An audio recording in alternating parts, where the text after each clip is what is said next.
خواتین کا اذان سے پہلے نماز پڑھنا۔ میں نمازوں کی اذان کا انتظار نہیں کرتی بلکہ کیلنڈر پر نماز شروع ہونے کا وقت دیکھ کر نماز پڑھ لیتی ہوں۔ کیا میرا یہ طرز عمل ٹھیک ہے یا اذان کا انتظار کرنا چاہیے؟ مسز فردوس انڈیا سے۔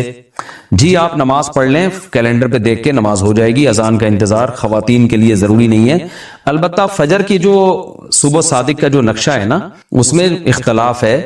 بہت سے علماء تو کہتے ہیں یہی جو فجر جو ہے یہ صبح صادق 18 ڈگری پر ہوتی ہے، اور انڈیا پاکستان میں نقشے اسی حساب سے چھپے ہوئے ہیں۔ لیکن حضرت مفتی رشید احمد صاحب اور بہت سارے ماہر فلکیات کی رائے ہے کہ 15 ڈگری پہ ہوتی ہے۔ تو انڈیا، پاکستان، بنگلہ دیش، برما میں وہ 15 ڈگری جو فجر ہے وہ موجودہ نقشوں کے کم سے کم 15 سے 20 منٹ کے بعد شروع ہوتی ہے۔ تو آپ فجر میں یہ احتیاط کر لیں کہ جو فجر میں صبح صادق کا ٹائم لکھا ہوا ہے اس سے 20 منٹ کے بعد آپ فجر پڑھ لیں۔ باقی نمازوں میں جیسے ہی وقت داخل ہو آپ پڑھ لیں، کوئی حرج نہیں ہے۔ کیا اذان کے دوران نماز پڑھ سکتے ہیں؟ اذان ہو رہی ہو تو نماز پڑھ سکتے ہیں یا کچھ دیر ٹھہر کر نماز پڑھنی چاہیے؟ مریم نواز۔ پڑھ سکتے ہیں نماز، لیکن افضل یہی ہے کہ اذان سن لیں، اطمینان سے اذان سن کے اس کا جواب دیں، پھر اذان کی دعا پڑھیں، اس کے بعد نماز پڑھیں۔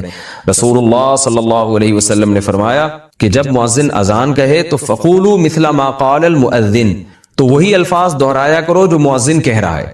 لیکن حی علی الصلاۃ اور حی علی الفلاح پہ لا حول ولا قوت الا باللہ کہا کرو۔ تو اگر آپ اذان کے دوران نماز پڑھیں گی تو پھر یہ اذان کا جواب کون دے گا؟ تو اس لیے بہتر یہی ہے کہ اذان کے دوران اذان سنی جائے، انہی الفاظ کو دہرایا جائے کہ اللہ ہم بھی اقرار کرتے ہیں کہ تیرے سوا کوئی عبادت کے لائق نہیں، اور پھر آخر میں درود شریف پڑھ کے نبی صلی اللہ علیہ وسلم پر دعا پڑھی جائے۔ اللہم رب هذه الدعوۃ التامہ والصلاۃ القائمہ آت محمدا الوسیلۃ والفضیلہ وابعثہ مقاما محمودا الذی وعدتہ انک لا تخلف المیعاد۔ آپ نے فرمایا جو اذان کا جواب دے اور یہ دعا پڑھے، حلت لہ شفاعتی، میری شفاعت اس کے لیے لازم ہو جائے گی۔ تو اتنی بڑی فضیلت ہے، یہ اس پر عمل کرنا چاہیے۔ محمد صاحبان سعودی عرب سے پوچھتے ہیں، میں جس علاقے میں رہتا ہوں یہاں مسجد تقریباً 2 کلومیٹر دور ہے اور اذان کی آواز بھی نہیں آتی، چنانچہ ہم موبائل پر ہی اذان سن کر اقامت کہہ کر نماز پڑھ لیتے ہیں۔ کیا اس طرح کرنا صحیح ہے یا ہمیں اذان اور اقامت دونوں کہنی چاہیے؟ نیز جو نمازیں پڑھی گئی ہیں وہ ادا ہو گئی کہ نہیں؟ بھائی اس طرح کرنا بالکل بھی ٹھیک نہیں ہے۔ نمازیں تو ہو گئی، اذان کے بغیر بھی نماز ادا ہو جائے گی، مگر یہ خلاف سنت ہے۔ فرض نماز آپ کو اذان کہہ کے پڑھنی ہے۔ ہاں اگر اذان کی آواز آپ کو آتی ہے، دور کوئی مسجد ہے جس کی آواز آپ تک آ رہی ہے، پھر آپ کے لیے اذان کہنا یہ ضروری نہیں ہے۔ عبداللہ ابن مسعود رضی اللہ تعالیٰ عنہ کا مشہور قول ہے، اذان الحی یکفینا، محلے کی اذان ہمارے لیے کافی ہے۔ لیکن اگر اذان کی آواز نہیں آتی تو پھر آپ کو چاہیے کہ آپ پراپر طریقے سے اذان کہیں، اقامت، اور پھر اس کے بعد فرض نماز ادا کریں۔ اذان کے بعد درود و سلام کا حکم۔ ہمارے گاؤں میں اذان سے پہلے اور اذان کے بعد صلاۃ و السلام پڑھا جاتا ہے، کیا یہ صحیح ہے؟ اس بارے میں رہنمائی فرما دیں۔ خواجہ صاحب گجرات پاکستان سے۔ دیکھو بھائی، اللہ کے رسول صلی اللہ علیہ وسلم نے جو ہمیں اذان بتائی ہے وہ اللہ اکبر سے شروع ہوتی ہے اور لا الہ الا اللہ پہ ختم ہوتی ہے۔ اس سے پہلے بلند آواز سے اسپیکر پہ درود پڑھنا یا اس کے بعد بلند آواز سے اسپیکر پہ درود پڑھنا، یا یعنی بلند آواز سے پڑھنا، چاہے وہ اسپیکر پہ ہو یا بغیر اسپیکر کے، یہ آپ صلی اللہ علیہ وسلم سے ثابت نہیں۔ صرف اتنا ثابت ہے کہ جب اذان ختم ہو تو نبی صلی اللہ علیہ وسلم کی ترغیب ہے کہ درود شریف پڑھو اور اس کے بعد یہ دعا پڑھو، اللہم رب هذه الدعوۃ التامہ والصلاۃ القائمہ آت محمدا الوسیلۃ والفضیلہ وابعثہ مقاما محمودا الذی وعدتہ انک لا تخلف المیعاد۔ بس اتنا پڑھا جائے گا۔ تو اس سے پہلے اور بعد میں جو پہلے تو درود شریف ہے ہی نہیں، لیکن اور اسپیکر پہ پڑھنا ہے تو اپنے طور پر کوئی کسی بھی وقت درود شریف پڑھ سکتا ہے، کوئی پابندی نہیں ہے۔ لیکن اسپیکر پہ جب آپ پڑھیں گے یا اذان سے پہلے بلند آواز سے پڑھیں گے تو لوگ یہی سمجھتے ہیں کہ یہ اذان کا حصہ ہے۔ تو جو کام رسول اللہ صلی اللہ علیہ وسلم نے نہیں کیا، صحابہ نے نہیں کیا، وہ کام اگر آپ ثواب سمجھ کے کریں گے تو وہ بدعت ہو جائے گا۔ لوگ کہتے ہیں اس میں حرج کیا ہے، درود شریف ہی پڑھ رہے ہیں نا اور کوئی غلط کام تھوڑی کر رہے ہیں۔ تو میں ان سے ایک سوال پوچھتا ہوں کہ اچھا ٹھیک ہے، جب اذان ختم ہوتی ہے لا الہ الا اللہ پہ تو آپ ساتھ میں محمد الرسول اللہ بھی لگا دیا کریں بلند آواز سے، یعنی مؤذن کو حکم دے لا الہ الا اللہ محمد الرسول اللہ۔ ظاہر ہے جب مؤذن یہ الفاظ پڑھے گا تو اس سے پوچھیں گے نا بھائی اذان تو لا الہ الا اللہ پہ ختم ہو رہی ہے، تو تم نے محمد رسول اللہ صلی اللہ علیہ وسلم یہ محمد رسول اللہ تم نے کیوں لگایا؟ تو وہ کہے گا بھائی اس میں حرج کیا ہے، میں غلط تو نہیں کہہ رہا، لا الہ الا اللہ کا مطلب کوئی اللہ کے سوا عبادت کے قائل نہیں، تو ہم اس کے بھی قائل ہیں کہ محمد صلی اللہ علیہ وسلم اللہ کے رسول ہے، تو میں نے کہہ دیا تو پابندی تو نہیں ہے نا شریعت میں محمد رسول اللہ پڑھنے پر. ہم کہیں گے واقعی محمد رسول اللہ پڑھنے پر پابندی نہیں ہے بلکہ ترغیب ہے، لیکن اس موقع پہ نہیں ہے، اس کے علاوہ کسی اور موقع پہ آپ پڑھیں. تو یاد رکھیں جیسے اذان جہاں ختم ہو رہی ہے لا الہ الا اللہ پہ، تو ختم کرنے میں جب ہم قرآن و سنت کو فالو کر رہے ہیں تو اذان جہاں سے شروع ہوتی ہے تو شروع کرنے میں فالو کیوں نہیں کرتے؟ اس میں اپنی طرف سے کیوں ہم نے درود شریف بڑھا دیا ہے؟ تو اس لیے یہ عمل غلط ہے، اس سے اجتناب کرنا چاہیے. نماز کے ممنوع اوقات کون کون سے ہیں؟ نفل نماز کے ممنوع اوقات کون کون سے ہیں؟ طاہر انصاری فراز سے. دیکھیں نماز کے جو ممنوع اوقات ہیں، ایک تو یہ ہے کہ سورج کا ذرا سا کنارہ نکل جائے، یعنی جو جب فجر کی نماز قضا ہوتی ہے نا، جس ٹائم پہ سورج ذرا سا نکل جائے تو اب مکروہ وقت شروع ہو گیا، جب تک کہ وہ ایک نیزے تک نہیں پہنچ جاتا، یعنی اس اتنا بلند نہ ہو جائے کہ اس کی میں جو ہے نا تھوڑی سی چمک پیدا ہو جائے. جو پاکستان اور ہندوستان میں تقریباً 15 سے 20 منٹ کا ٹائم ہوتا ہے یہ، اور دوسرے ملکوں میں زیادہ بھی ہو سکتا ہے، ناروے میں ہو سکتا ہے بہت ہی زیادہ ہو، لیکن وہاں کے حکام الگ ہیں. تو یعنی سورج میں تھوڑی سی تیزی پیدا ہو جائے تو اس وقت پھر آپ نماز پڑھ سکتے ہیں.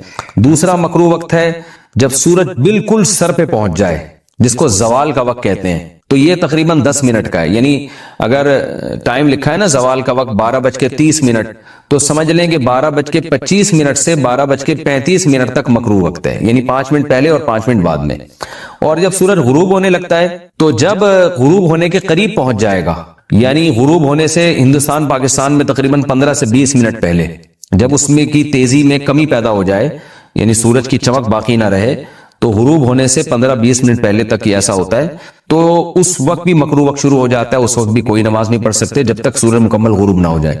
البتہ اس دن کی عصر اگر نہ پڑی ہو تو پھر پڑھیں گے آپ، کیونکہ عصر کا وقت باقی رہتا ہے. اگرچہ مکروہ ہے عصر کو اتنی دیر تک تاخیر کرنا، گناہ ہے، لیکن بہرحال وہ والی عصر آپ کو پڑھنی پڑے گی اس دن کی، اس کے علاوہ کوئی نماز نہیں پڑھ سکتے آپ. تو یہ 3 اوقات مکروہ ہیں، اس کے علاوہ کوئی وقت مکروہ نہیں ہے. ناخن کاٹنے کا سنت طریقہ کیا ہے؟ بھائی نبی صلی اللہ علیہ وسلم کے بارے میں سیدہ عائشہ فرماتی ہیں کان النبی صلی اللہ علیہ وسلم یحب التیامن فی کل شیء. نبی صلی اللہ علیہ وسلم ہر کام میں نا دائیں طرف کو ترجیح دیا کرتے تھے، رائٹ سائڈ سے شروع کیا کرتے تھے. تو بس یہی سنت طریقہ ہے کہ آپ دائیں ہاتھ کے ناخن پہلے کاٹیں اور بائیں ہاتھ کے ناخن اس کے بعد کاٹیں. اچھا دائیں میں بھی بالکل ہی رائٹ سائڈ سے شروع کریں تو اور اچھا ہے، یعنی چھوٹی انگلی ہو گئی، یہ ہو گیا، یہ ہو گیا، یہ ہو گیا، پھر یہاں سے یہ ہو گیا، یعنی رائٹ سے لے کے لیفٹ کی طرف، بس اتنا کافی ہے. اور اگر کوئی یہ ترتیب نہیں کرتا بس اتنا بھی کافی ہے کہ دائیں ہاتھ کے ناخن پہلے کاٹ لیں، لیفٹ کے اس کے بعد کاٹیں. اور کوئی خاص طریقہ نہیں ہے ناخن کاٹنے کا، کاٹ لیں بس یہ ضروری ہے. آج کل خواتین نے ناخن بڑھانے شروع کر دیے ہیں، یہ حرام ہے، ناجائز ہے اور برے لگتے ہیں ہاتھ دیکھنے میں. یہ پتہ نہیں کس نے ان کے دماغ میں یہ بات ڈال دی ہے کہ یہ فیشن ہے، یہ خوبصورتی ہے. خوبصورتی نہیں ہے، کتنی پریشانی ہوگی اس سے آپ کو، کھاتے ہوئے پیتے ہوئے.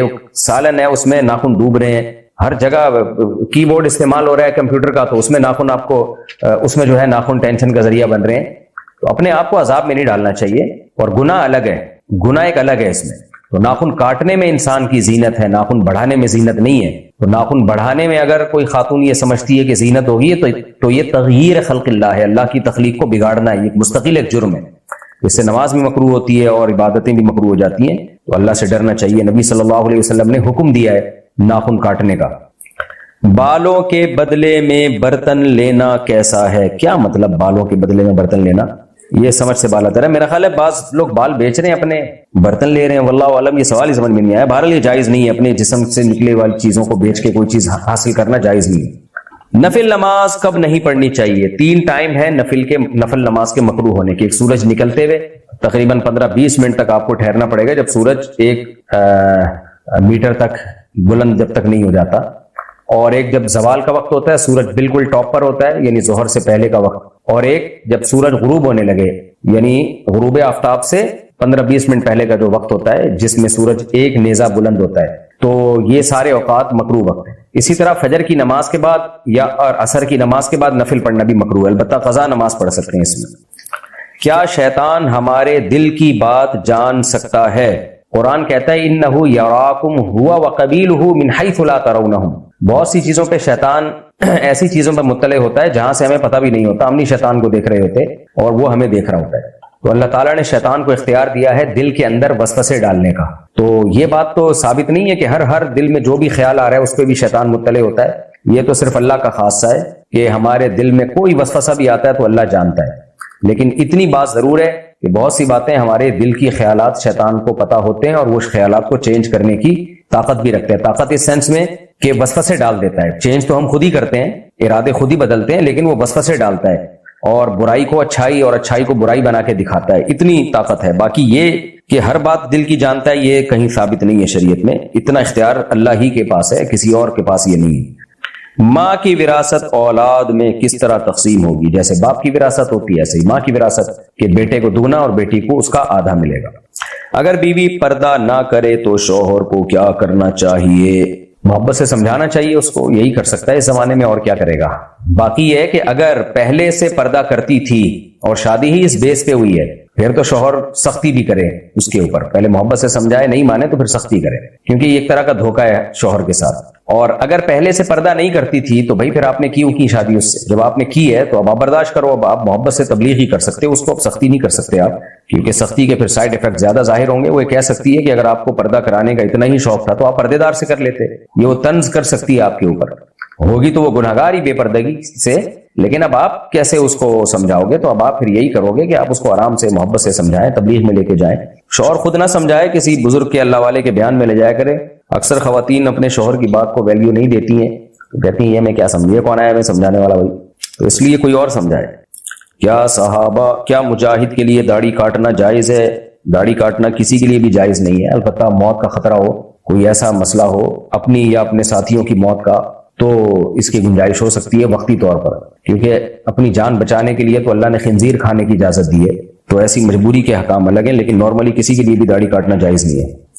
اگر پیشاب کے قطرے نکلتے ہوں تو وضو ٹوٹ جائے گا. یہ مسئلہ میں کئی بار بیان کر چکا ہوں, آپ نیٹ پہ سرچ کر لیں کہ معذور کا وضو یا جو پیشاب کے قطروں کا مریض ہے اس کا وضو کیسے ہوگا, اور مفتی طارق مسعود لکھیں گے, کلپ آ جائے گا, ڈیٹیل میں اس کا جواب ہے, وہ سن لیے گا.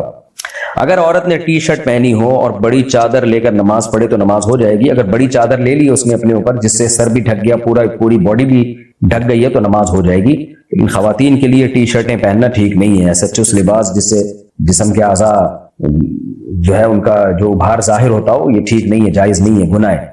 نبی صلی اللہ علیہ وسلم نے ارشاد فرمایا کہ قرب قیامت میں ایسی عورتیں پیدا ہوں گی کاسیاتن عاریاتن, جو لباس پہننے کے باوجود برہنہ ہوں گی اللہ کے ہاں. اللہ کے دفتر میں برہنہ لکھا جائے گا کہ یہ بے لباس تھی. وجہ اس کی یہ علماء نے لکھا ہے کہ یا تو اتنا باریک لباس ہوگا کہ جسم کی کھال نظر آتی ہوگی, یا اتنا چست لباس ہوگا کہ جسم کے پورے اعضاء نمایاں ہوتے ہوں گے. تو اتنا ٹائٹ لباس پہننا یا اتنا باریک لباس پہننا یہ بھی برہنہ ہونے کے حکم نہیں ہے. یہ ایسے ہی ہے جیسے پہننا نہ پہننا برابر ہو. تو آپ نے فرمایا کہ ایسی عورتیں جنت کی خوشبو بھی نہیں پائیں گی, جنت میں جانا تو دور کی بات. ساڑی میں نماز ہو جاتی ہے. ساڑی اگر پورے جسم کو ڈھانپ لے اچھی طریقے سے, جسم کھلا بناؤ اور اتنی ٹائٹ بھی نہ ہو کہ جسم کے پورے اعضاء نمایاں ہو رہے ہوں, تو پھر ساڑی میں نماز ہو جائے گی. اصل مقصد ہے پوری باڈی کو ڈھانپنا. نماز میں عورت کا صرف چہرہ اور دونوں ہاتھ کھلے ہوئے ہوں بس. ذکر کس وقت کیا جائے؟ ذکر کا کوئی ٹائم متعین نہیں ہے, جب چاہیں ذکر کریں. اللہ تعالیٰ نے قرآن میں فرمایا کہ ایمان والے لوگ جو ہیں وہ کھڑے ہوئے بھی, بیٹھے ہوئے بھی, لیٹے ہوئے بھی, وعلی جنوبہم, پہلو کے بل بھی اللہ کا ذکر کرتے ہیں. یذکرون اللہ قیاما وقعودا وعلی جنوبہم, اللہ کا ذکر کرتے ہیں چلتے, بیٹھتے, سوتے, لیٹتے ہوئے, ہر وقت کرتے ہیں, جتنا اللہ توفیق دے ذکر کریں. البتہ کچھ اوقات ایسے ہیں جن میں ذکر کی فضیلت بہت زیادہ ہے. ایک فجر کی نماز کے بعد تسبیحات پڑھنا, ایک عصر کی نماز کے بعد, کیونکہ بکرۃ و اصیلا, اللہ نے فرمایا کہ اللہ کی تسبیح بیان کرو صبح بھی اور شام بھی. تو ان اوقات میں تسبیح کرنا زیادہ افضل ہے. اچھا بھائی, اگر امام کے پیچھے سورہ فاتحہ پڑھ لی ہو تو نماز ہو جائے گی.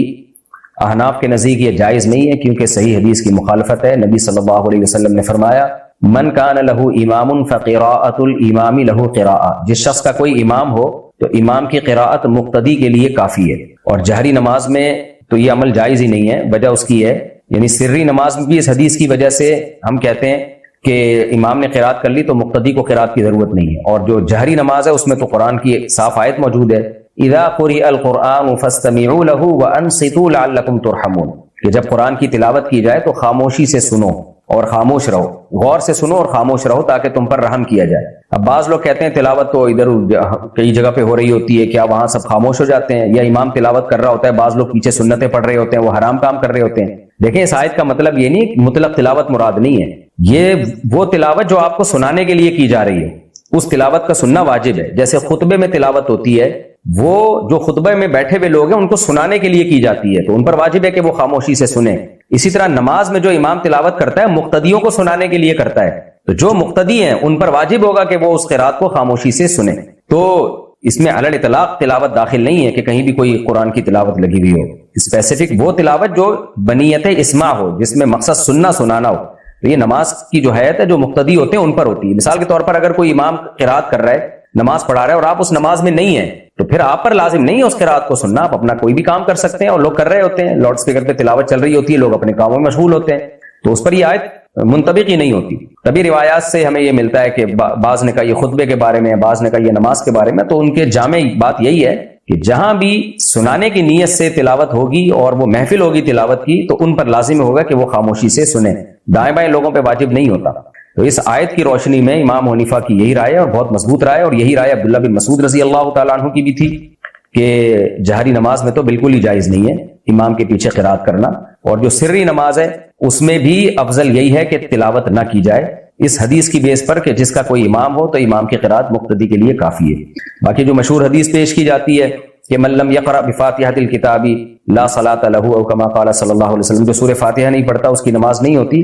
تو صحیح ہے مسلم میں پورے الفاظ یہ ہیں من لم یقرأ بفاتحۃ الکتاب فصاعدا, جو سورہ فاتحہ نہیں پڑھے اور آگے تلاوت نہ کرے اس کی نماز نہیں ہوتی. تو صحیح مسلم کے پورے الفاظ یہ ہیں. تو پھر تو امام کے پیچھے فاتحہ کے علاوہ بھی تلاوت واجب ہونی چاہیے. تو وہ کیوں ہم واجب نہیں کرتے؟ اس لیے کہ امام کی تلاوت مقتدی کے لیے کافی ہے. تو اب اس حدیث کا مفہوم واضح ہو گیا کہ حدیث میں جو آتا ہے نا جو فاتحہ نہیں پڑھتا اس کی نماز نہیں ہوتی, تو امام نے جب فاتحہ پڑھ لی تو مقتدی کو یہی کہا جائے گا یہ پڑھ چکا ہے. تو اس سے وہ نماز مراد ہے جس میں سرے سے فاتحہ ہو ہی نہیں, نہ امام نے پڑھی ہو نہ مقتدی نے پڑھی ہو. تو اس میں ہم کہیں گے کہ اس نے فاتحہ پڑھی نہیں ہے, کیونکہ امام کا پڑھ لینے سے یہ کہا جائے گا مقتدی نے بھی پڑھ لیا. یہ بھی حدیث ہی سے ہے, اپنی طرف سے ہم نہیں کہہ رہے, یہ حدیث سے ثابت ہوتا ہے کہ من کان لہ امام فقراۃ الامام لہ قراءۃ. علامہ البانی نے اس حدیث کو صحیح قرار دیا کہ امام کی قرات جو ہے مقتدی کے لیے کافی ہے. تو نبی نے فرما دیا کہ جب امام قرات کرے گا تو مقتدی کی بھی ہو گئی قرات. جب ہو گئی ہے تو ہم یہ کہہ ہی نہیں سکتے اس نے سورہ فاتحہ نہیں پڑھی ہے. بھائی امام کے پڑھنے سے یہ بھی سورہ فاتحہ پڑھنے والا کہلائے گا. تو یہ پوری حدیث صحیح مسلم کی جو ہے یہ یاد رکھیں کہ نبی نے فرمایا کہ جو فاتحہ نہیں پڑھتا اور آگے تلاوت نہیں کرتا اس کی نماز نہیں ہوتی. تو جو جواب اس حدیث کا ہے وہی دوسری حدیث کا بھی جواب ہے. پھر بھی ہم اعتدال کے قائل ہیں اختلافی مسائل میں. اتنی ڈیٹیل تو میں نے اس لیے بیان کر دی کہ لوگ اس میں بڑا طنز کرتے ہیں کہ یہ لوگ حدیث کو نہیں مانتے. بھائی حدیث آیات اور حدیث کو ملا کے دیکھیں گے تو یہی موقف آپ کو زیادہ مضبوط معلوم ہوگا. باقی اختلافی مسئلہ ہے, اختلافی مسئلے میں شدت جائز نہیں ہے. امام شافعی کو کوئی فالو کرتا ہے, امام احمد کو کوئی فالو کرتا ہے, تو فالو مجتہدی کو کریں. یہ جو آپ کہتے ہیں نا ہماری تحقیق ہے, عوامی تحقیق کی کوئی حیثیت نہیں ہوتی. بڑے بڑے مجتہدین ہیں, ان میں سے جو ہے کسی کو فالو کرنا پڑے گا آپ کو. تو میں تو آج کل کے جو محققین مارکیٹ میں آ رہے ہیں نا جو اپنی رائے ایسے پیش کرتے ہیں کہ یہی ٹھیک ہے باقی سارے غلط ہیں, تو ان پر میرا رد کرنا مقصد ہے. ورنہ مسئلہ صحابہ کرام کے زمانے سے اختلافی چلا آ رہا ہے تو اس میں شدت جائز نہیں ہے. ہماری رائے جو تھی وہ ہم نے آپ کے سامنے پیش کر دی. کیا مزار بنانے کے لیے چندہ دینا جائز ہے؟ حرام ہے بھائی. مزار بنانا حرام ہے, اس کے لیے چندہ دینا حرام ہے, اور چندہ لے لیا تو وہاں خرچ کرنا حرام. وہ چندہ دینے والے کو واپس کریں. بولے نہیں, نبی صلی اللہ علیہ وسلم نے سیدنا علی ابن ابی طالب رضی اللہ عنہ کو بھیجا کہ مدینہ میں ایک بالش سے اونچی کوئی قبر نظر آئے, کوئی پکی قبر نظر آئے تو مسمار کر دو. تو اگر مزار کو مسمار کرنے کے لیے کوئی چندہ لے رہا ہے تو بہت اچھا کام ہے. مزار بنانے کے لیے چندہ لینا جائز نہیں ہے. اچھا بھائی, اگر اذان میں غلطی ہو جائے تو نماز ہو جائے گی؟ جی ہو جائے گی. اذان کی غلطی کا نماز سے کوئی تعلق نہیں ہے. اگر کسی کے اوپر کوئی سایہ ہو جائے تو اس کو کیسے ختم کیا جائے؟ سایہ ہو جائے تو ختم کرنے کی کیا ضرورت ہے؟ لوگ سائے کے لیے درخت لگا رہے ہوتے ہیں تو سبحان اللہ سایہ ہو گیا. آصف کا سایہ مراد ہے تو کچھ بھی نہیں کریں, سورہ فلق سورہ ناس پڑھ کے دم کر دیں, ٹھیک ہو جائے گا. عامل کے پاس مت جائیں, کیونکہ اگر جن بھگانے کے لیے کسی عامل کے پاس چلے گئے وقتی طور پر فائدہ ہوگا, اس کے بعد جن چڑیل بھوتوں کا قیامت تک کے لیے بلکہ نسلوں میں جو ہے یہ سلسلہ ہمیشہ کے لیے جاری ہو جائے گا. تو اس لیے اپنے آپ کو ان چیزوں سے بچاؤ. اور سایہ ہوتا ہی ان لوگوں پر ہے جو عاملوں کے پاس جاتے ہیں, عام طور پر انہیں پر ہو رہا ہوتا ہے یہ سایہ وایا. تو اگر خدا نخواستہ ہو گیا وہ تو کوئی نفسیاتی بیماری ہے, ڈاکٹر کو دکھائیں, میڈیسن لیں, وقت پہ ٹھیک ہو جائے گا. اور ساتھ ساتھ سورہ فلق سورہ ناس پڑھ کے دم کرتے ہیں, آیت الکرسی پڑھ کے, بس اس سے آگے بڑھنے کی کوشش نہ کریں. داڑھی ایک مٹھی فرض ہے یا کم بھی رکھ سکتے ہیں؟ داڑھی کم سے کم ایک مٹھی رکھنا واجب ہے, لازم ہے. ایک مٹھی سے کم کرنا جائز نہیں ہے. نبی صلی اللہ علیہ وسلم کی صریح حدیثوں کی مخالفت ہے, اجماع امت کی مخالفت ہے. تو نبی صلی اللہ علیہ وسلم نے بخاری مسلم کی واضح حدیث ہے, اعفوا اللحى وقصوا الشوارب, داڑیاں بڑھاؤ مونچھیں گھٹاؤ. تو ڈرنا چاہیے اللہ کے حکم، اللہ کے احکام کے معاملے میں۔ آج کل اسکالرز نے اسلام میں تحریفات شروع کر دی کہ داڑھی تو کچھ بھی نہیں ہے، رکھنا چاہو ٹھیک ہے، نہیں بھائی، اللہ کے نبی کا حکم ہے اور بالاتفاق یہ واجب حکم ہے، یعنی آپشنل نہیں ہے۔ آج یہودیوں کو دیکھو کتنی بڑی بڑی داڑیاں رکھتے ہیں، وہ حضرت موسیٰ کے حکم کو انہوں نے نہیں چھوڑا اور مسلمان نبی صلی اللہ علیہ وسلم کے حکم کو چھوڑ رہے ہیں۔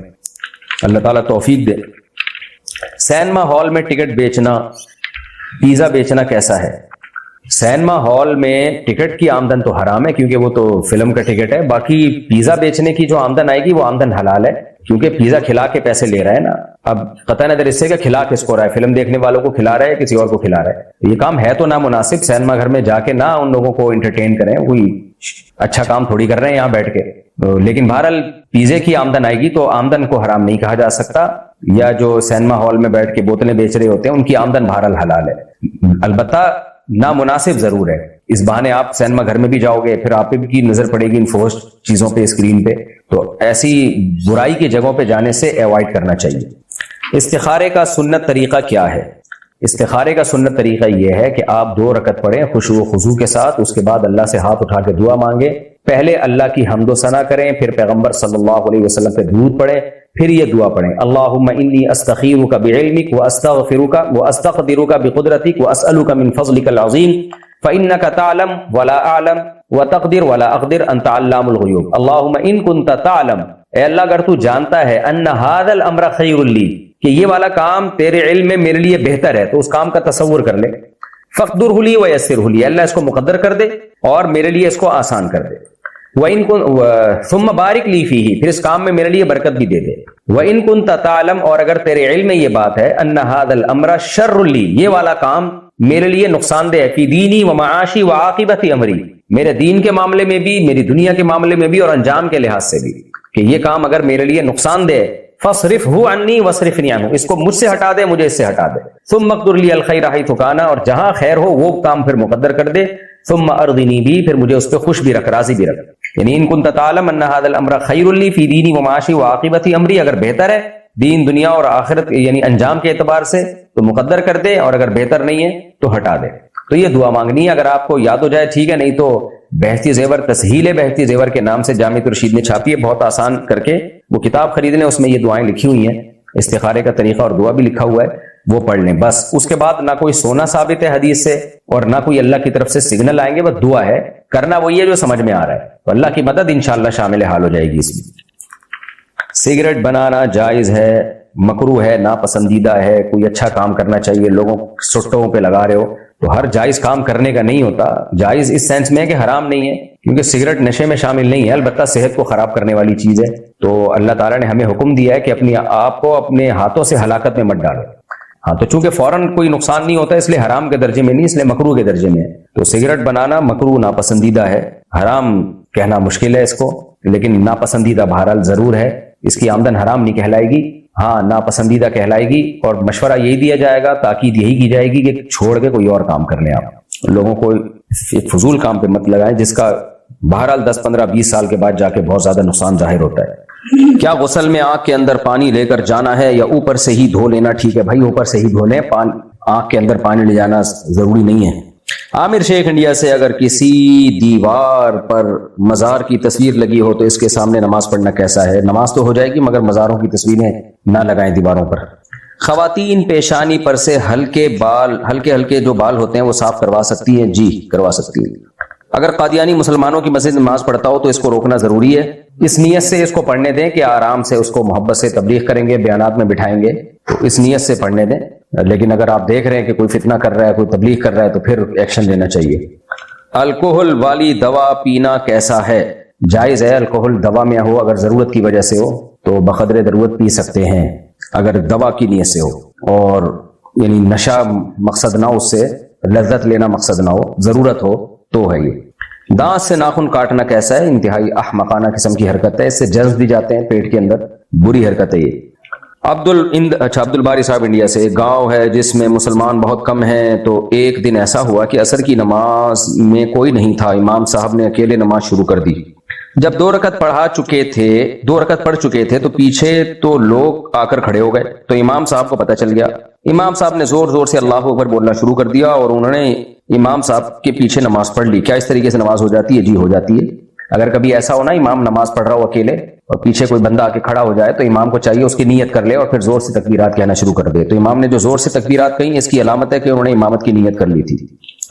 باسط خان انڈیا سے کیا گھر میں مچھلیاں پال سکتے ہیں؟ پال لیں. گھر میں حلال جانور پالا کریں, حرام نہ پالا کریں. کتے بلے نہ پالیں. بلیاں پالنا بھی جائز ہے مگر مکروہ ہے, ناپسندیدہ ہے. حلال جانور جو ہے نا, گائے, بکری, مرغی اور اسی طرح مچھلی, یہ سب چیزیں پالیں, اس میں کوئی حرج نہیں ہے, بلکہ برکت کا ذریعہ بنتی ہیں یہ چیزیں. کتا پالنا تو بالکل ہی ناجائز ہے. بلی تو پھر بھی جائز ہے لیکن کتا پالنا جو ہے وہ ناجائز ہے. کتا صرف شکار کے لیے یا پہرے داری کے لیے رکھ سکتے ہیں آپ, ادروائز شوقیہ آپ نہیں پال سکتے. نبی نے فرمایا جس نے کتا پالا روزانہ اس کے عمل سے 1 قرات اجر کم ہوتا ہے, یعنی پہاڑ کے برابر اعمال اس کے روز ضائع ہو رہے ہوتے ہیں. اگر کسی کے شوہر کا انتقال ہو جائے اور بچے نہ ہوں تو بیوی کو کتنا حصہ ملے گا؟ شوہر کا انتقال ہو جائے اور بچے نہ ہوں, یعنی شوہر کے بچے نہیں تھے, تو پھر بیوی کو 25% ملتا ہے, 1/4. نماز کے دوران اگر وضو ٹوٹ جائے تو نماز کیسے چھوڑنی چاہیے؟ نماز چھوٹ گئی بھائی, اب آپ کو چھوڑنے کی ضرورت نہیں ہے, تو نکل آئیں بس ناک پہ ہاتھ رکھ کے اگر جماعت سے نماز پڑھ رہے ہیں, تاکہ لوگ یہ سمجھیں نکسیر پھوٹی ہے, تو بس نکل جائیں نماز سے. میوچل فنڈ میں انویسٹ کرنا حلال ہے یا حرام؟ حرام ہے, خالص سود ہے.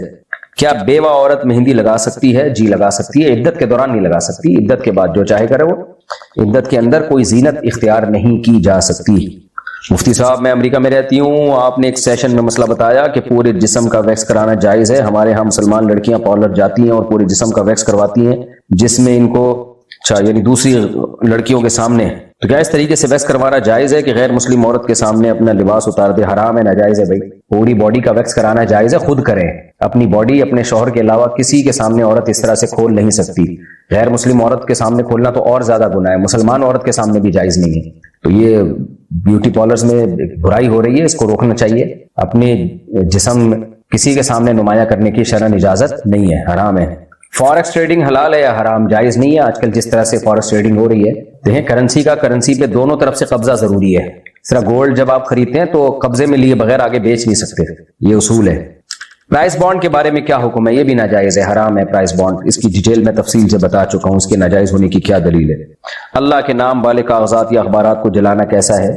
دیکھیں جلانا بعض دفعہ توہین کی نیت سے ہوتا ہے, بعض دفعہ توہین سے بچانے کے لیے ہوتا ہے. تو اگر کوئی توہین کی نیت سے جلاتا ہے, جیسے کہ بعض غیر مسلم لوگ قرآن کی توہین کر رہے ہوتے ہیں, یہ تو ظاہر ہے بہت ہی خطرناک جرم ہے. لیکن اگر اس لیے جلایا جا رہا ہے کہ لوگوں کے پاؤں میں نہ آئے, جیسے مقدس اوراق ہوتے ہیں وہ پاؤں میں آ رہے ہوتے ہیں, گندگی میں گر رہے ہوتے ہیں, نالیوں میں بہہ رہے ہوتے ہیں, خطرہ ہوتا ہے, اس لیے پہلے سے ان کو کسی جگہ جلا دیا جائے تاکہ یہ ان کے جو الفاظ ہیں وہ ضائع ہو جائیں, تو یہ جائز عمل ہے. بلکہ مقدس اوراق کو اسی طرح کہیں جمع کر کے جلا دینا چاہیے تاکہ ان کی بے حرمتی نہ ہو. لیکن یہ سوچ سمجھ کے جلائیے گا, جو متشدد لوگ ہیں نا وہ فوراً توہین کا کیس ڈال دیں گے. ایسا ہو چکا ہے. ہمارے ایک جاننے والے تھے سرگودا میں, وہ انہوں نے کیا کیا, سارے مقدس اوراق جمع کیے گھر میں اور ایک جگہ انہوں نے آگ لگا دی کہ بھائی یہ ضائع ہو رہے ہیں. اس میں قرآن بھی تھے جو بہت پرانے ہو چکے تھے, ان کو خطرہ تھا کہ یہ ان کے اوراق بکھریں گے, لوگوں کے پاؤں میں آئیں گے. تو انہوں نے بیچاروں نے اچھی نیت کے ساتھ کہ یہ تلف کر دیں, ضائع کر دیں تاکہ یہ مقدس اوراق لوگوں کے پاؤں میں نہ آئے. انہوں نے جلایا, تھوڑی سی آگ ہوئی, اڑوس پڑوس کو پتہ چل گیا, تو انہوں نے دیکھا بھائی یہ تو مقدس اوراق ہیں اور قرآن بھی ہے. او ہو بھائی بیچارے کی جو حالت خراب ہوئی ہے. تو شکر ہے میڈیا اس وقت اتنا فاسٹ نہیں تھا, کئی سال پرانا واقعہ ہے, تو اس کو تو قتل کر دینا تھا لوگوں نے. حالانکہ وہ بیچارہ قرآن کی تعظیم کے لیے یہ کام کر رہا ہے کہ لوگوں کے پاؤں میں نہ آئیں یہ اوراق. تو ہماری قوم نا اس معاملے میں کوئی پاگل ہو چکی ہے, جنونی ہو چکی ہے, ان کو علاج کی ضرورت ہے. بہت ہی زیادہ جذباتی ہو گئے ہیں. تو وہ اس نے مجھے خود واقعہ سنایا, کہہ رہے بڑی مشکل سے معاملہ کنٹرول ہوا ہے, تو اللہ نے جان بچائی اور بڑی مشکل سے سمجھا پایا. لیکن وہی بات ہے, اگر اس وقت کیمرے ہوتے اور ویڈیو کوئی وائرل کر دیتا تو پورا ایک لوگوں کا ایک جو ہے جنونیوں کا ایک طبقہ پہنچ جاتا اور اٹھا کے مار دیتا اس کو, اور پھر ہیرو بھی بن جاتے. کسی انسانی جان کا ناحق قتل کرنا کتنا بڑا جرم ہے, کتنا بڑا جرم ہے. قرآن نے کسی جرم پہ ہمیشہ کی جہنم کی سزا نہیں سنائی ہے, قتل نفس پہ ہمیشہ کی جہنم کی سزا سنائی ہے قرآن نے. اور آگے ان کے بچوں کا کیا حال ہوتا ہے, بیوہ کا کیا حال ہوتا ہے, چھوٹے بچے کیسے یتیم ہو جاتے ہیں, کیسا خاندان اجڑ جاتا ہے ہنستا بستا. تو ان لوگوں کو کوئی پرواہ نہیں ہوتی. تو ان کی قسمت اچھی تھی, اس وقت کیمرے ایجاد نہیں ہوئے تھے. تو اس لیے میں نے کہا بھائی اب آپ ایسا نہ کریں, لوگوں کو سمجھانا بڑا مشکل ہوگا, احتیاط برتیں. تو اس لیے میں نے مسئلہ تو بتا دیا کہ ایک جلانا توہین کے لیے ہوتا ہے اور ایک جلانا توہین سے بچانے کے لیے ہوتا ہے. تو وہ قرائن سے پتہ چل جاتا ہے کہ یہ کیا کس نیت سے جلا رہا ہے. لیکن پبلک سے جو ہے وہ نمٹنا، جو جنونی لوگ ہوتے ہیں ان سے نمٹنا پھر آپ کے بس کی بات ہے، میں تو صرف مسئلہ بتا رہا ہوں۔ اچھا بھائی، میرا بھائی ایک کمپنی میں کام کرتا ہے، وہ کمپنی شراب کے پمفلٹس اور ایڈورٹائزمنٹ کرتی ہے، اس کمپنی میں کام کرنا جائز ہے؟ اگر یہی کام کر رہی ہے کمپنی تو پھر تو بالکل جائز نہیں ہے، حرام ہے۔ بال ٹوٹ جاتے ہیں، اچھا میں نے کہا دل لکھا ہوا تھا، بال ٹوٹ جاتے ہیں، ان کو کوڑے میں پھینکنا کیسا ہے؟ پھینک سکتے ہیں بھائی، اور کہاں شوکیس میں سجا کے رکھیں گے کہ آپ؟ سکھوں کے لنگر میں کھانا کھانا کیسا ہے؟ اگر حلال کھلا رہے ہیں اور کوئی مذہبی رسم نہیں ہے ان کی تو پھر کھا سکتے ہیں، البتہ کوئی مذہبی رسم کے طور پہ کھانا کھا رہے ہیں تو پھر شریعت نے ہمیں اجازت نہیں دی ہے کہ ہم غیر مسلموں کی مذہبی رسومات میں شرکت کریں، کیونکہ مذہب کی ایک باؤنڈری ہے، ایک باؤنڈری اسلام کی، ایک سکھوں کی، ایک ہندوؤں کی ہے، تو مسلم کو اجازت نہیں ہے کہ کسی کی مذہبی رسومات میں شرکت کرے۔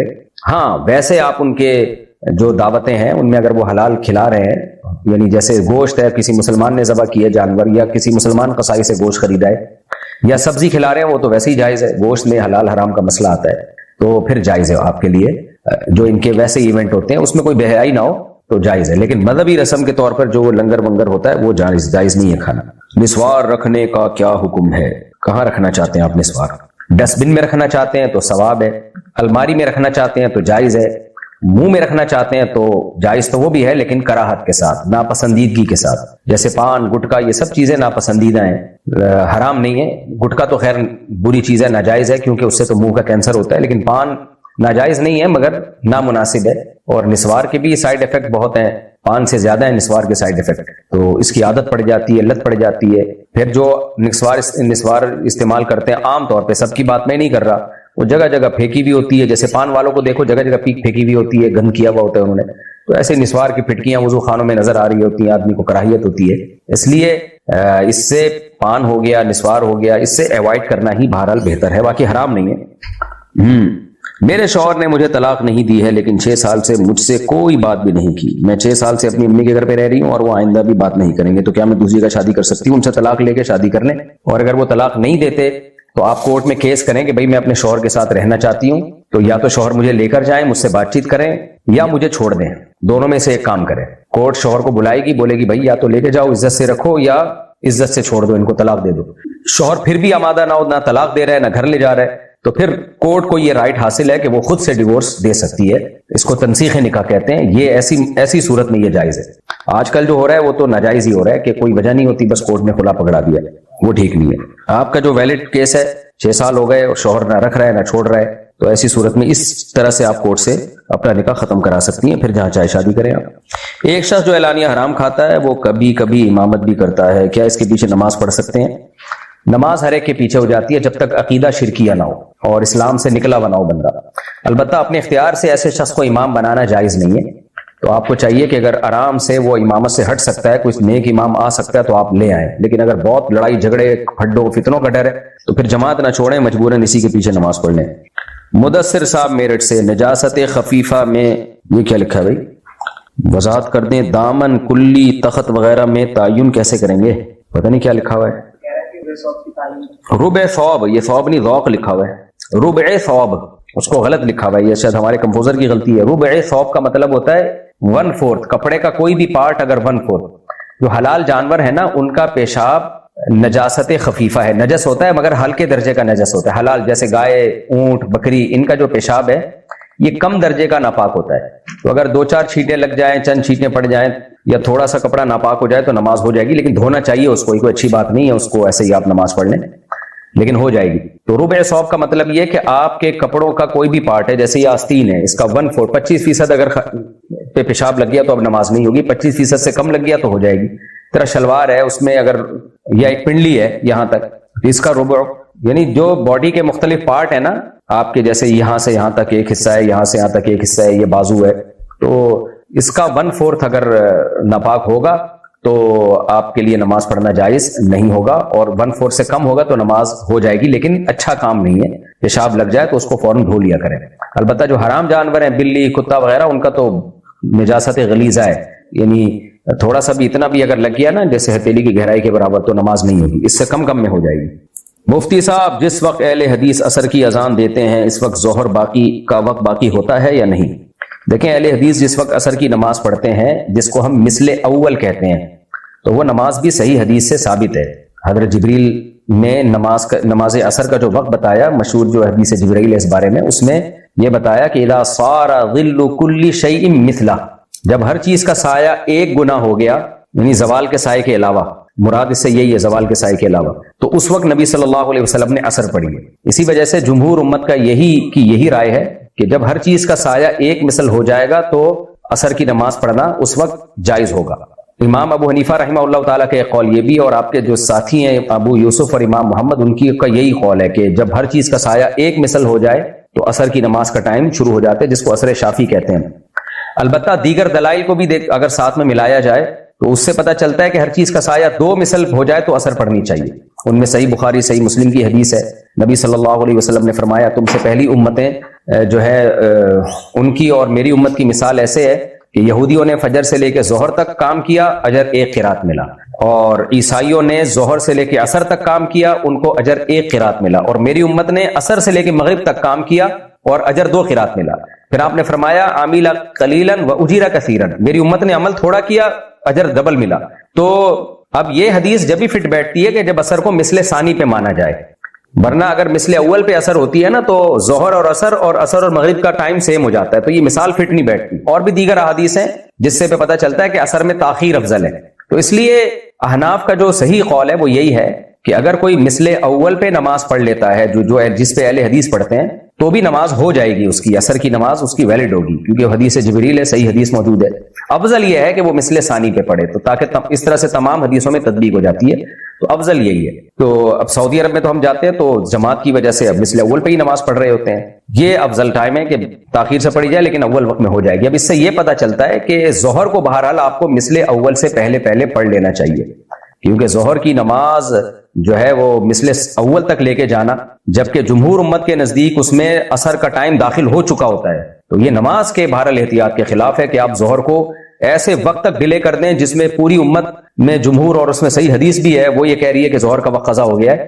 اس لیے میں کبھی بھی ظہر کو مثل اول تک نہیں ڈیلے کرتا، سفر ہو حضر ہو کچھ بھی ہو، اور میں اپنے پاس جو میپ میں وہ ٹائم بھی وہی رکھتا ہوں، دیکھتا ہوں یعنی جو ایپلیکیشن ہے کہ اس میں مثل اول پہ عصر کا ٹائم کب شروع ہو رہا ہے، تو ہر قیمت پہ ظہر اس سے پہلے پڑھ لیتا ہوں، اور لوگوں کو بھی یہی بتاتا ہوں کہ آپ نے ظہر مثل اول یعنی جس پہ اہل حدیث یا شافی لوگ عصر پڑھتے ہیں اس سے پہلے پڑھنا آپ کے لیے ظہر جو ہے وہ ضروری ہے، اور آپ یہی سمجھیں کہ اس ٹائم پہ ظہر قضا ہو رہی ہے، اتنا اہتمام کریں اس کو پہلے پڑھنے کی۔ مفتی صاحب میرا شوہر بدکار ہے، استغفر اللہ، اور بہت ساری عورتوں سے غلط ریلیشن ہے، اور کہتا ہے میرے لیے جائز ہے کیونکہ میں ان کو اس کے لیے رقم دیتا ہوں، تو شادی کی ضرورت نہیں، رقم دے کے زنا کریں یا فری میں زنا کریں، زنا ہی ہے، بہت بڑا جرم ہے، کبیرہ گناہ ہے۔ شادی شدہ مرد یہ کام کرے تو حکم یہ ہے کہ اس کو زمین میں گاڑ کے پتھروں سے مار کے ہلاک کیا جائے، یہ کام حکومت کرے، عوام نہیں کر سکتی یہ کام، تو اتنا بڑا جرم ہے۔ تو آپ کے شوہر کو اللہ کے عذاب سے ڈرنا چاہیے، ایک تو جرم بھی کر رہے ہیں اور اس پہ حلال کا لیبل بھی لگا رہے ہیں، نکاح کر لیں اور برابری کریں، یہ جائز ہے، زنا کرنا کسی قیمت پہ جائز نہیں ہے۔ مصافحہ ایک ہاتھ سے کریں یا دونوں ہاتھ سے؟ دونوں طرح سے جائز ہے، 2 ہاتھ سے کرنا زیادہ افضل ہے، خاص طور پر احترام کا تقاضا بھی ہے۔ یہ جو حدیث میں آتا ہے نا کہ بخاری کی حدیث ہے ایک ہاتھ سے مصافحہ، اس میں ایک کا لفظ نہیں، ہاتھ سے مصافحہ ہے، تو ہاتھ جنس ہے، تو جو بھی قرآن میں 2 ہے نا، یعنی ہمارے جسم میں جیسے 2 آنکھیں ہیں 2 کان ہیں، تو جنس کا لفظ جب استعمال ہوتا ہے کوئی لفظ بطور جنس کے تو اس سے پورے افراد مراد ہوتے ہیں۔ جیسے قرآن کہتا ہے ان السمع والبصر والفؤاد کل اولئک کان عنہ مسئولا، کہ آپ کی جو سمع ہے یعنی کان ہے اور آنکھ ہے اس سے سوال ہوگا، تو یہاں آنکھ سے ایک آنکھ مراد نہیں ہوتی، دونوں آنکھیں مراد ہوتی ہیں، کان سے ایک کان مراد نہیں ہے، دونوں کان مراد ہوں گے۔ تو یہاں بھی ایسے ہی ہے، جو بخاری کی حدیث میں ہاتھ کا تذکرہ آیا ہے تو اس سے ایک ہاتھ مراد نہیں، ہاتھ کی جنس مراد ہے، تو دونوں ہاتھ مراد ہیں۔ بہرحال یہ کوئی اتنا بڑا ایشو نہیں ہے، اگر کوئی ایک ہاتھ سے ملائے تو بھی ٹھیک ہے۔ بعض لوگوں نے اس حدیث سے ایک ہاتھ سے مصافحے پر استدلال کیا، بعض علماء نے دونوں ہاتھوں سے مصافحے پر استدلال کیا، کوئی اتنا بڑا ایشو نہیں ہے۔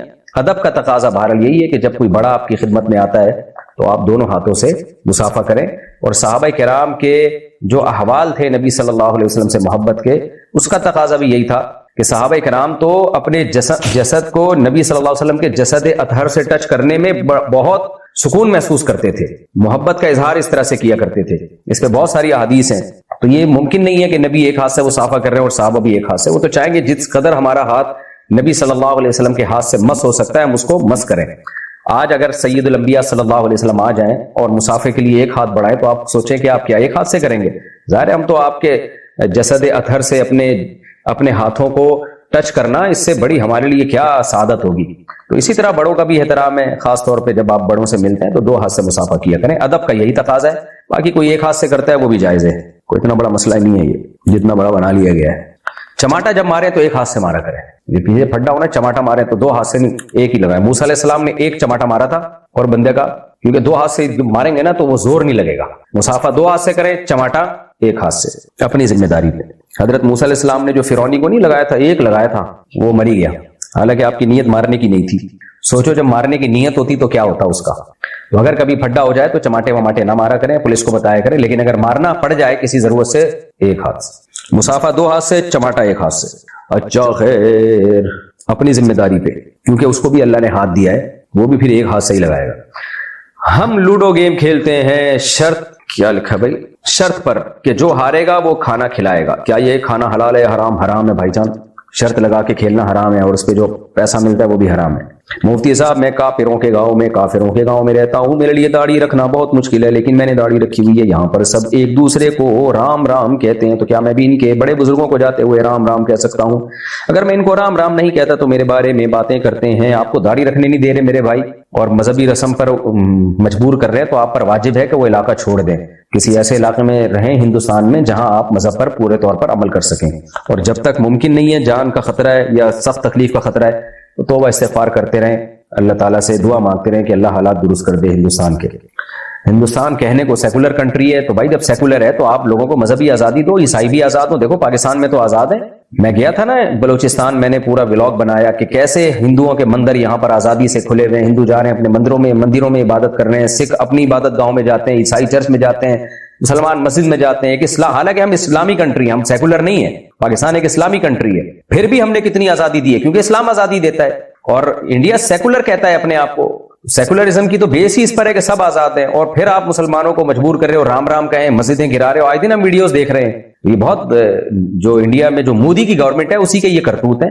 یہ بدنما داغ ہے انڈین گورنمنٹ کے چہرے پر, ایک کالا ہے یہ جو حرکتیں وہ لوگ وہاں کر رہے ہیں. عیسائیوں پہ بھی ظلم ہو رہا ہے ہندوستان میں, اور بھی جو دوسرے مذہب والے لوگ ہیں سب کے ساتھ زیادتی ہو رہی ہے. تو یہ شدت پسند ہندو یہ کام کر رہے ہیں. جو پڑھے لکھے ہیں, ایجوکیٹڈ ہیں, جو شدت پسند نہیں ہیں, وہ خود اس کے خلاف ہیں. تو انڈیا کے لوگوں کو اس گورنمنٹ کے خلاف آواز اٹھانی چاہیے, اور اگر سیکولر ہے تو حقیقی معنوں میں سیکولر کنٹری بنانا چاہیے.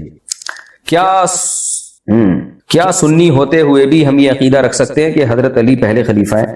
نہیں جناب, اہل سنت والجماعت کا اجماع ہے کہ نبی صلی اللہ علیہ وسلم کے خلیفہ بلا فصل سیدنا ابو بکر صدیق رضی اللہ تعالیٰ عنہ ہیں.